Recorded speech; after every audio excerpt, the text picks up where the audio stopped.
Fala pessoal, tudo bom? Aqui é o professor João Gabriel. E nesse vídeo aqui a gente vai comentar a resolução CFC 1590 de 19 de março de 2020. É uma resolução que regulamenta a obrigatoriedade do contrato de prestação de serviços contábeis, além de dar outras providências, tá? Antes da gente começar o conteúdo, pessoal, deixa eu só pedir duas coisas aqui para você. Primeiro, deixa uma curtida aqui no vídeo se você gostar dele, que nos ajuda muito, tá bom? E segundo, se inscreve aqui no canal ativando o sininho da notificação, que aí você vai ser sempre avisado quando a gente postar conteúdo novo por aqui, ok? Então é isso, pessoal. Agora sim, vamos para a resolução 1590. Como eu já disse, né, regulamento a obrigatoriedade de contrato de prestação de serviços, e outras providências, inicia o plenário do CFC no exercício de suas funções legais e regimentais, considerando que o Regulamento Geral dos Conselhos de Contabilidade dispõe que constitui infração deixar de apresentar prova de contratação de serviços profissionais, considerando ainda a norma brasileira de contabilidade geral 1, né, que é o Código de Ética Profissional, que determina a proposta acordada entre cliente e profissional devendo ser formalizada por escrito em contrato de prestação, considerando também o disposto no Código Civil sobre contratos de prestação de serviço, em especial artigos 1177 e 1178, e considerando ainda que a relação profissional de contabilidade de seus clientes exige uma definição clara e objetiva dos limites, direitos e deveres, considerando que o contrato escrito de prestação de serviço é um instrumento necessário para a fiscalização do exercício profissional, resolve capítulo 1 do contrato de prestação de serviços contábeis. Primeiro, artigo 1º, o profissional de contabilidade ou organização contábil deverá celebrar contrato de prestação de serviços por escrito nos termos e condições da proposta acordada entre as partes. Parágrafo único. O contrato escrito tem por finalidade comprovar a extensão e os limites da responsabilidade técnica, propiciando segurança para ambas as partes em relação às obrigações assumidas. Artigo 2º, o contrato de prestação de serviço deverá conter, no mínimo, então aqui a gente encontra a estrutura mínima de um contrato de prestação de serviço contábil. Identificação das partes contratantes, detalhamento dos serviços a serem prestados de forma eventual, habitual ou permanente, né? Às vezes, quase sempre. Cláusula que explicite e especifique quais os serviços são executados pelo contratante, duração do contrato, valor dos honorários profissionais cobrados por cada serviço prestado, eventual, habitual ou permanente, prazo de pagamento, condições de reajuste dos honorários, responsabilidades das partes, previsão de aditamento contratual, se necessário, prorrogação contratual, né? Obrigatoriedade de fornecimento da carta de responsabilidade da administração, cláusula contendo ciência do contratante relativa à Lei 9613 de 1998, cláusula rescisória com fixação de prazo de prévio aviso para o encerramento da relação contratual e o foro para dirimir os conflitos. Então, tudo isso aqui, no mínimo, deve estar presente no contrato de prestação de serviço, tá?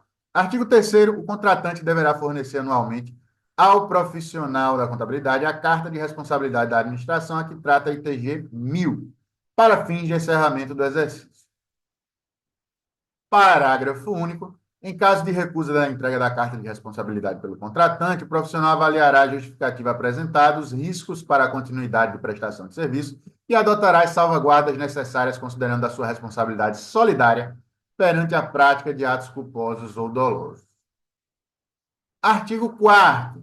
Oferta de serviço deverá ser feita mediante proposta que contenha o detalhamento dos serviços, a periodicidade, o valor de cada serviço, condições de pagamento, prazos de duração da prestação de serviço, forma de reajuste, a parte do serviço que deverá ser executada pelo contratante, caso haja, e outros elementos necessários para a formalização do contrato, que está amarrando mais o que já tinha sido dito lá em cima, né? Parágrafo único. A inobservância ao disposto no caput obriga o profissional a realizar todo e qualquer serviço compatível com sua habilitação e condições de preço e prazo a serem ajustadas entre as partes. Artigo 5º. Após a aceitação formal da proposta, será celebrado por escrito contrato de prestação de serviços. Capítulo 2, do distrato de prestação de serviços contábeis. Artigo 6º, o rompimento do vínculo contratual implica a celebração obrigatória do distrato entre as partes, com o estabelecimento da cessação das responsabilidades dos contratantes. Parágrafo único, na impossibilidade de celebrar o distrato, o profissional da contabilidade deve notificar o cliente quanto ao fim da relação contratual, com a confirmação da cessação da responsabilidade das partes. Artigo 7º, no distrato de prestação de serviço, deve constar a responsabilidade do contratante de recepcionar seus documentos que estejam em posse do profissional ou organização contábil signatária do distrato. Parágrafo único, o contratante poderá indicar representante legal para recepcionar os documentos mediante autorização por escrito. Artigo 8º, o profissional residente deverá comunicar ao novo responsável técnico contratado sobre os fatos de que tomar conhecimento. Artigo 9º, a forma e o prazo de devolução de livros contábeis e auxiliares, documentos e arquivos de obrigações fiscais entregues ao fisco, inclusive os arquivos eletrônicos, deverá ser estabelecida em cláusula rescisória do distrato de prestação de serviços. Parágrafo único, fica a cargo do profissional residente a elaboração das demonstrações contábeis do período correspondente à sua responsabilidade técnica, salvo disposição expressa em contrário, no distrato de prestação de serviços. Artigo 10º.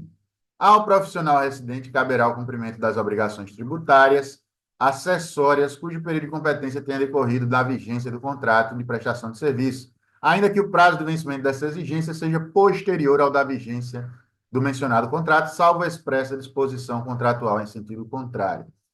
Porque muitas vezes, pessoal, a competência da exigência das obrigações é uma, mas você faz ou no mês seguinte ou em meses posteriores, né? Mas se no mês que ocorreu que houve a origem do fato, era você o profissional ainda, você continua com essa obrigação, salvo a expressa disposição contratual em sentido contrário, tá? Capítulo 3 das disposições finais, o artigo 11 foi revogado pela resolução 1703 de 2023. O 12 continua valendo, diz que, nos casos em que o início da relação contratual com o tomador de serviço for anterior a 15/12 de 98, é facultada a formalização de contrato por escrito, não é obrigatória. Parágrafo único. No rompimento das relações contratuais tácitas pré-existentes à data de 15/12 de 98, aplica-se o disposto no parágrafo único do artigo 6º desta resolução. Artigo 13. Nos casos enquadrados no disposto no caput do artigo 12, o profissional da contabilidade ou organização contábil firmará a declaração com o propósito de provar a data do início da relação contratual tácita e a descrição dos serviços prestados, quando de ação fiscalizadora do CRC de sua jurisdição. Artigo 14. Esta resolução entra em vigor em 1º de julho de 2020 e revoga-se outras resoluções, né, como a 987, de 2003, a 1457 de 2013 e a 1493 de 2015, ok? Então, essa aqui é a resolução que trata da obrigatoriedade de contrato. Basicamente, como a gente viu, colocando itens mínimos que têm que ser colocados como responsabilidades e cláusulas no distrato, que é o capítulo 2 aqui, né? E também o que é que tem que estar bastante explicado no contrato de prestação de serviços, tá? Então, essa resolução ela aborda tanto o início da relação, né, que é a consequência do contrato da prestação, quanto o final, o distrato da prestação de serviços, e o que eu devo colocar, e o que é que eu devo ter cuidado, e até onde vai minha responsabilidade do contrato de prestação de serviços ao contrato de